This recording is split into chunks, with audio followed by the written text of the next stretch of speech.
Hello everyone, my name is Hubert and welcome to Teach Me channel. Today we are going to look at GCSE Maths Other Proportions. So last time we did maths we focused on proportions. We learnt about direct proportionality and inverse proportionality, and we learnt a bit about how they work, the proportional equations, and how to write down proportionalities and how to write down the equations of the said proportionalities. So if you don't know anything about what I just said, make sure to click the link in the description below. I will link the previous video because in this video we'll be recapping a lot of that knowledge and we'll be pushing it a bit further. So today we'll be looking at other proportions. They're sort of unconventional proportions because direct proportionality and inverse proportionality are very, very common occurrences in real life, and they kind of became like conventional proportionalities, but there are many other types of proportionalities that could be the case, and we're gonna look at how to deal with them today. So, without further ado, let's get started. So, first of all, let's recap this. So, we have here y is proportional to x. So, here we are dealing with direct proportionality. Direct proportionality is when y is a given change in y gives a given change in x. Doubling y will double x. So either it can be either positive or negative change. So if y goes up by 1, x could be going down by 2. If y goes up by 1, x could be going up by 2. Either way, as long as that change is the same, as explained in the previous video, as long as that change is the same, we should be fine. This is the case of direct proportion. So how do we write down direct proportion? Well, proportionality looks somewhat like this. Y is proportional to x. Nice and simple, that's the proportionality. But what is the equation that we can actually use to arrive at some answers? Now, the actual equation is y is equal to kx. We introduce the k value as a constant that essentially removes the proportionality sign and makes it into an equation. That constant that will tell us how much x changes by each change in y, as explained previously. So that's nice and simple, that direct proportionality, and you can always tell direct proportionality by a straight line on a graph. If you can see a straight line on a graph, often you may get a question on exam where they will give you a couple graphs and then they will ask you to match up the different types of proportionality to the different types of graphs.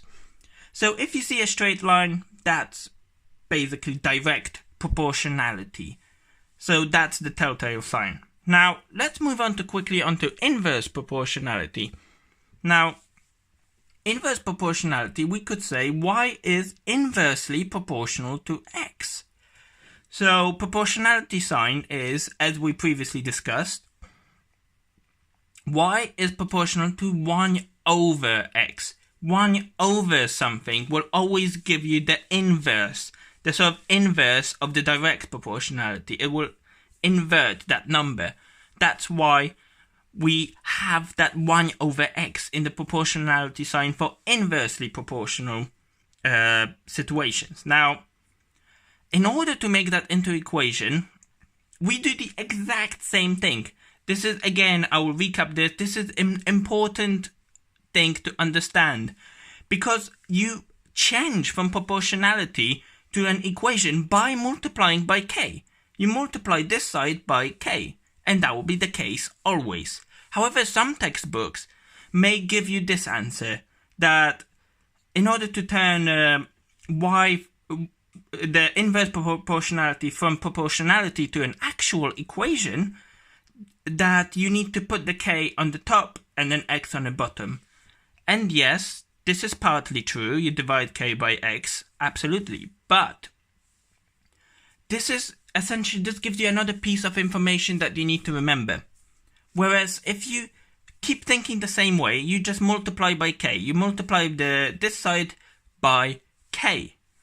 You just should think about that, and then it makes sense. Because essentially what we are doing is we are multiplying k times 1 over x. And here, essentially, we are shortening this, because since we are multiplying k by 1 at the top, then it's always going to be k.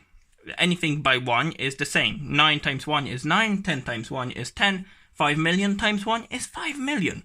So we can just put that k at the top of as a numerator and then x as a denominator. That's the shortcut. But that's probably the best way to understand this, because this will help you so much when it comes to remembering stuff like that. Okay, so those are, again, that was a quick recap of all the conventional proportionalities. Now, let's move on to the perhaps less conventional, as I like to call them, stuff that you don't see quite as often, but may come up in exam.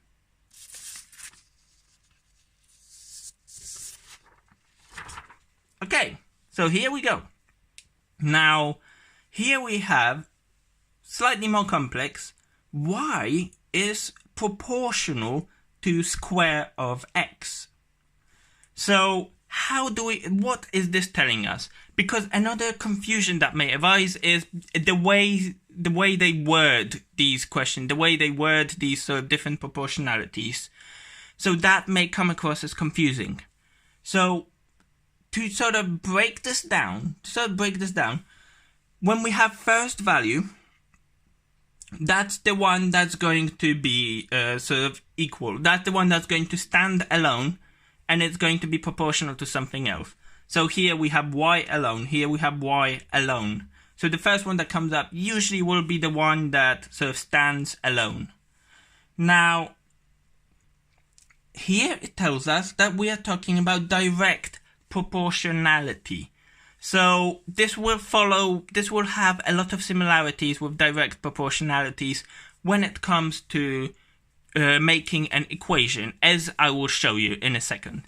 So first part is what value stands alone. Second part will usually deal with whether we're dealing with a proportional situation or inversely proportional situation. And then the third part will explain what goes on the other side of proportionality, what goes on the other side of the equation eventually. So here we are told that y is proportional to square of x. So to put this down as a proportionality, we put this down. Y is proportional to x squared, to square of x, so it's proportional to x squared. And because we are dealing with a direct proportionality, we know that we don't have any 1 over, we don't divide anything, we don't have fractions of any kind. So, in order to turn this into equation, we simply put k in the exactly the same way.